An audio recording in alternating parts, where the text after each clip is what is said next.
We have made it to the end of season number 3 here in the Portland Trailblazers MyNBA franchise, and that means it's time for the offseason. Before we get started, you may notice that all these teams look a little bit different. In the last episode, we had our annual league-wide rebrand where all 30 teams got new logos and new uniforms. If you'd like to see all 30 new rebrands, make sure to check out the series playlist. You'll find that episode in there. So that brings us to where we are today. Our Blazers coming off a sweep in the second round against the San Antonio Spurs. We're going to finish the playoffs and do our college basketball recap. I'm not sure how many of you guys remember this from last year, but it's not necessarily a draft preview, but more so recapping the college basketball season and the international basketball season to kind of give us some context leading up to the NBA draft and draft preview. So, of course, where we stand with the Blazers currently is that we got swept by the Spurs, coming off a couple of heartbreaking losses in Games 3 and 4. In Game 3, Anthony Simons scored 27 points in the third quarter, the most by a single player in a postseason quarter ever.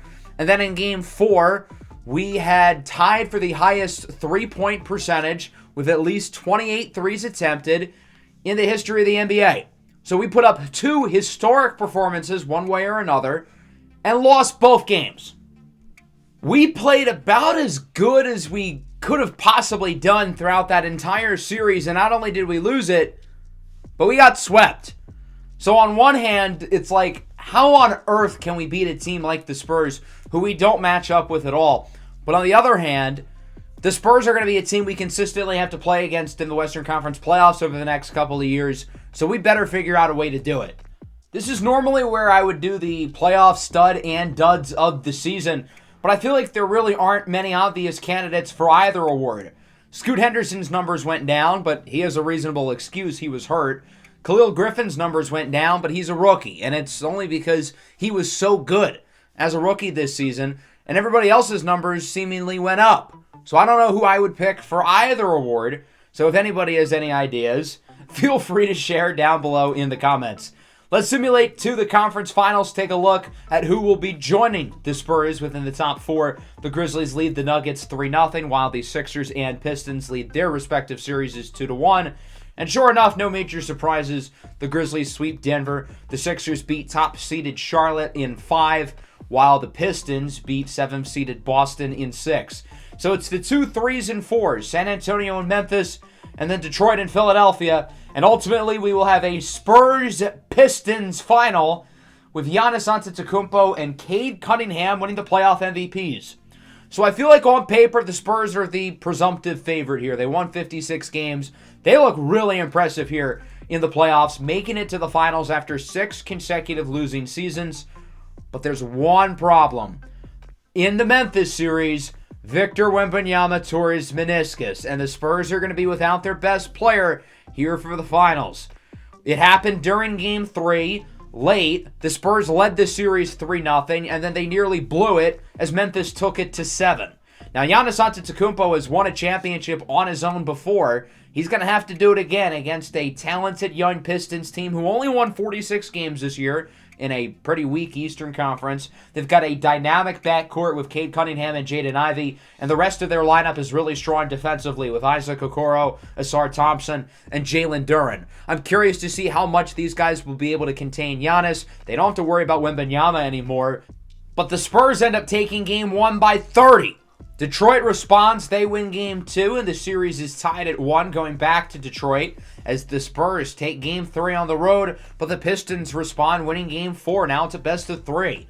The Spurs win by about 50 in Game 5. They lead the series 3-2. The Spurs look like they should finish off the job here in Game 6, but the Pistons say not so fast. We've got ourselves a ball game, minute and a half to go. The deficit's at 2. We're going to hop in. So I know this may be a little bit confusing, but the Spurs are the ones wearing teal, not the Pistons. What the Giannis missed, the Spurs keep possession. Back to Giannis. Floats it up and in. And the Greek Freak puts the Spurs up by 4. Giannis a little over a minute away from winning his second NBA championship. Cade Cunningham inside. No good. Nice defense by Marco Romano. Spurs back with it. Another bucket could possibly ice the game. Giannis guarded by Tanner Calhoun. Giannis with room for 3. He misses. Asar Thompson with the rebound, pushing the pace quickly in transition. Cade Cunningham inside. Whoop! Nice crossover. Jumper is good, and the Pistons have it within 2. After a couple of free throws, the Spurs would take a 4-point lead. Cunningham inside for Jalen Duren, who floats in the layup off the pick and roll, and the lead is back down to 2. Got to start playing the foul game as Cole Anthony goes to the line. He would make both, and so the Spurs lead it by 4.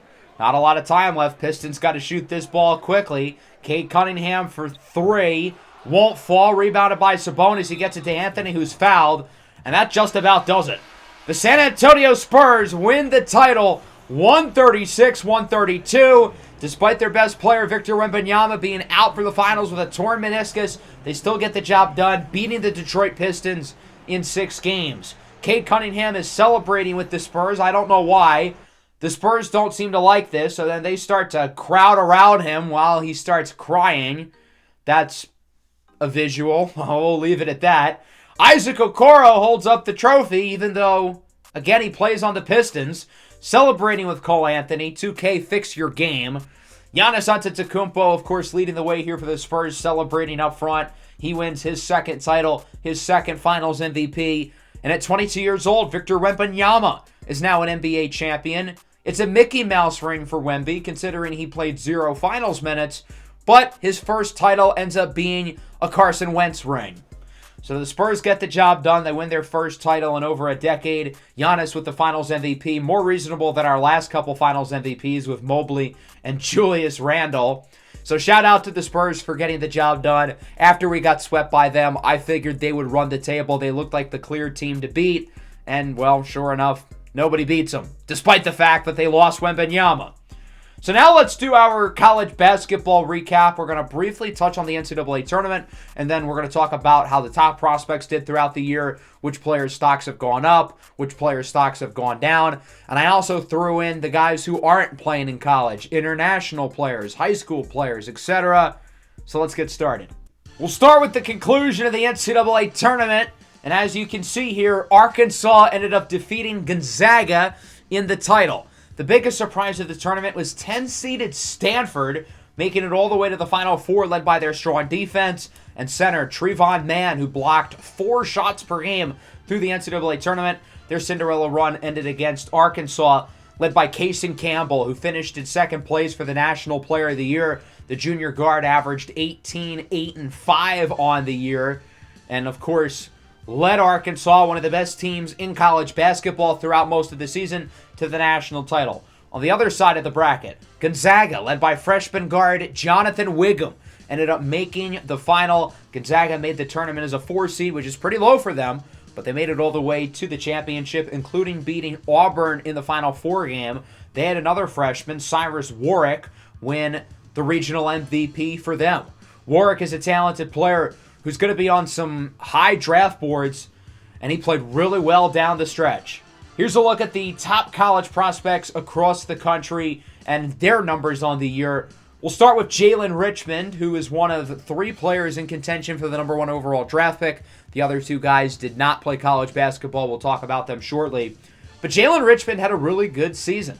He averaged 16 points, 7.5 rebounds, 3 assists per game. His feel as a big guard, essentially, is really impressive.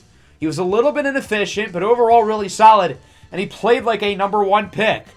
The problem is, in late January, he tore his ACL. That should certainly hurt his draft stock. He's going to miss all of Summer League. He may miss the start of this upcoming regular season, and it may make teams a little bit weary of drafting him with one of the top picks in this year's draft. As we look at the other guys here, a lot of these other top college prospects probably won't go in the top 3, but these guys all probably end up in the lottery. That starts with Kolo Dumbolo from Baylor, a very versatile forward. He's super talented on the defensive end of the floor, and we saw the raw athleticism show offensively, averaging 14 points a game. He's a good rim runner, good lob threat, and a really good passer from the post. The question is if he can be more of a versatile scorer and possibly develop a jump shot. Jalen Thamba from Marquette is a really interesting player, kind of similar to Dumbolo in the sense that he's more of a defensive-minded player, But he's a solid scorer inside, good rebounder, not as good at the passer as Dumbolo. I think his jump shot is a little bit more farther along, but he's still got a lot of work to do there, only having shot 43% from the field, despite being 6'10", 6'11", and less than 30% from three. We talked about Cyrus Warwick out of Auburn earlier. He averaged 17 a game, albeit pretty inefficient. Warwick was really inconsistent throughout the year. That's the issue with him. And it seemed like on a game-to-game basis, there was no steadiness up until the end of the year where he played really well. And I think his March Madness run has solidified him as a top 10 pick. William Abimbola from UCLA is a very talented center. 7'3", less than 200 pounds. So he's got the height, but he needs to develop into his body. He's got all the athletic tools in the world, but he's really raw. Well, we saw the upside this year. 10 points, 6 rebounds, solid defensive flashes. He's a complete upside swing, but if he hits, he could be really good. And then Chance Corradino, the center out of Pitt, wasn't a super highly regarded recruit, but as his freshman season went along, scouts really started to notice him as an intriguing big long term. He's 7'2", he can shoot the ball, he can handle the ball. He's not as talented defensively as, say, Victor Wembanyama or Chet Holmgren. He's not as good of a ball handler as those guys. He's not as good of a passer. But he's basically the watered-down version of Wemby and Chet Holmgren, which is still really, really enticing to teams. Here are some of the top non-college prospects, including the two guys who I think had the best chance going number one overall, with Dante Del Toro and Mars Ingram Jr. So the first three players on the list all played professionally of some kind, and that starts with Dante Del Toro, who played in one of the better European leagues and was really, really good. He was basically a man amongst boys, despite being a 19-year-old there, playing against guys in their 20s and 30s. He averaged around 16 and 7, along with 3 assists, and overall pretty solid efficiency to go with great defense. And I think the fact that he had such a good season overseas has made him the favorite to be the number one overall pick, considering Mars Ingram Jr. has not played against anywhere near as good of competition. And then Jalen Richmond, the other player in consideration to be the number one pick, tore his knee up. I don't think it's a lock that Del Toro is the top pick, but put it this way, if I had the number one pick, I think he would be my choice. I mean, the guy is 6'11", he's got an NBA body already, and he has all the skills you look for in the modern-day big man on both ends of the floor. Giovanni Merritt from the NBA's G League Ignite had a solid but up and down season. The shooting splits aren't great, only shot around 30% from three, but if he can be a little bit more consistent there and give more as a passer, improve a little bit defensively, I think he could be really good. Sidney Hermano hails from Switzerland. He played overseas, and I feel like he had a really good season. Again, playing in one of the best European leagues. He made a strong impact for his team, averaging 12 points a game. Now, the shooting splits, especially from three, again, not great. Only 25% from beyond the arc. I think he's got good shot form, and I think he's got upside as a shot creator, but he's got to get better there. Defensively, he really improved throughout the year, and I like what he showed as a passer as well. Let's take a look at some of the top high school players now. Of course, the one-and-done rule has recently been abolished. Some of the top high school players are entering the class, including Oak Hill teammates Mars Ingram Jr. and Dejon Hill. Ingram is in contention to be the number one pick because of his natural scoring ability on and off the ball. He's a gifted shot creator, averaging around 23 points per game on a loaded Oak Hill team who only lost one game the entire season, winning the high school national championships. His backcourt mate, Dejon Hill, had a strong season as well. The thing with Hill is that he was a little bit more up and down throughout the season. He averaged less assists per game than Ingram, despite being on the ball. So his passing is a little bit in question, and I think teams are going to be a little bit wary of that. But Hill's athletic upside is really impressive. And then there is Sir Xander Hopkins, hailing from Aruba. He played at IMG Academy. He was also kind of inconsistent on the year. I think his stock has gone down a little bit. Going into the year, he looked like a top 10 pick. He looked clearly like one of the 2 or 3 best players in his high school class. And while the latter is still true, I'm not so sure he ends up going to the top 10 because there were some games where it felt like he was kind of a non-factor, which isn't ideal considering he's taking the jump from playing high school kids to playing NBA players. Here are some of the guys whose stocks have gone up throughout the season, and we've got a number of guards here. That starts with Jonathan Wiggum.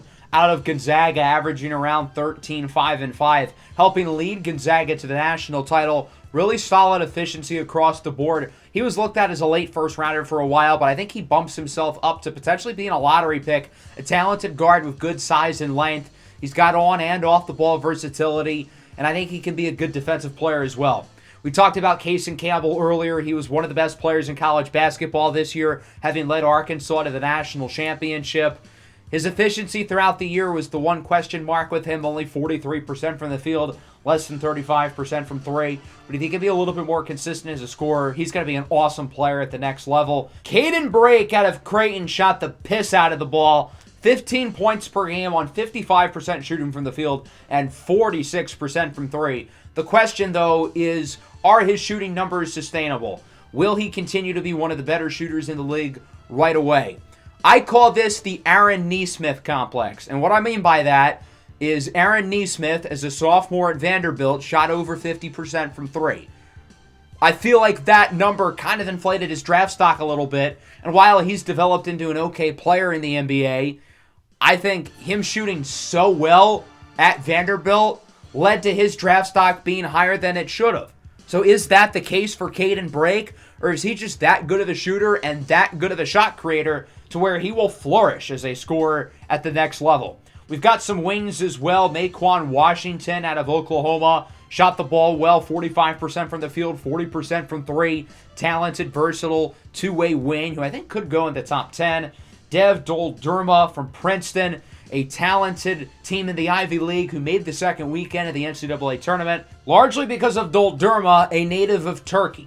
He was one of the best small school players in the country this year, averaging 17 and 11, and his name really started to catch headlines during March Madness, where Princeton was playing really well, making national headlines, and NBA scouts have really started to fall in love with this guy as a talented, versatile two-way wing who's really improved as a three-point shooter and is a really good defender. We also have an international prospect whose stock has gone up, Sua Tolagi, hailing from Samoa. He plays for the Brisbane Bullets in the NBL. Again, one of the better international leagues, and he was quite solid. 10 points, 6.5 rebounds, solid shooting splits. I think he can improve the three ball quite a bit, though. But I think the intangibles and versatility on the defensive end of the floor could possibly lead to him being a lottery pick with how well he's played down the stretch in the NBL. If players' stocks have gone up, that means guys' stocks had to have come down as well. And that starts with Emmanuel Salvador out of Kentucky. And you may think the numbers here are not that bad, and that's because, well, they're not. He had a solid season this year with Kentucky. Coming into the year, he was looked at as a top 10 pick, and I think he still will 100% go in the first round, probably somewhere between 15 and 20 now. The shooting splits were not great. His three-point shot was a lot worse than people had hoped. Defensively, he was disappointing as well, but he's still a really good playmaker. He was one of the best passers in the SEC, and he'll still be drafted pretty highly. Woody Ferreira from Oregon was just really disappointing, especially down the stretch this year in Pac-12 play, averaging around 10 points per game. And on somebody who has shooting as one of their better attributes, to shoot less than 42% from the field and less than 33% from three really is not ideal. Cameron Carlisle out of USC, I feel like had a pretty good season, but he just doesn't really have much of the shot right now. 29% from three, only 65% from the line. I don't think three-point percentage is an end-all, be-all indicator of how a player is going to shoot in the NBA. Look at Khalil Griffin, for example, who shot less than 30% from three as a freshman at the University of Tennessee, joins our team and is instantly one of our best three-point shooters. Now, for a guy like Carlisle, who really strives on being a 3-and-D guy, shooting 29% from three is not ideal, but I think physically he's not entirely dissimilar to a guy like Khalil Griffin, maybe not as polished at this stage of his career, and because of that, he's not going to be a top 10 pick. But I wouldn't panic about the shooting splits, even though they are not good. Yusuf Turkilmaz from Turkey is a guy who I think is pretty talented. He played for Anadolu Efes this past year, and scouts really thought he was going to break out and really cement himself as a possible first-rounder, and that just didn't happen. He flat out was not all that good. I still could see some team taking a flyer on him in the second round. He's got the raw assets, the raw intangibles, but he didn't take the leap that scouts had hoped for. Armani Robinson from Ohio State's a good player. He's a very big, physically talented forward who's a really impressive athlete. He didn't have a bad season at all, but he just was not good on defense, really whatsoever. And I think he's got the size and length to be a good defensive player one day, but he was a traffic cone on that side of the floor, and because of that, I think his stock went down a little bit. And then Ashton Wisham from St. Louis. He's a really interesting player, a talented big man who is a very good defensive player. He averaged 1.8 blocks and barely over 20 minutes a game. If you average that out to a per 40-minute basis, that'd be 3.5 blocks. He played really well the first month or so of the year, started to cool down into Big East play, and then he tears his meniscus. So I think his stock is kind of all over the place. I could see him going as soon as the late lottery. I could see him going as late as the second round. So I think it really depends on where the league views him, but I think scouts are going to have him on their draft boards all over the place because he's such a polarizing player. So that's pretty much going to wrap up the episode. Let me know what you thought of this, again, down below in the comments. It seems like you guys liked it after last year, and I enjoyed expanding it a little bit, adding some of the international players and high school players. Next episode will be our traditional draft and off-season preview. We're going to go over the draft lottery as well. Not that we have any lottery picks, at least as of right now. So with that, make sure to leave a like and subscribe to the channel if you are new. Peace out.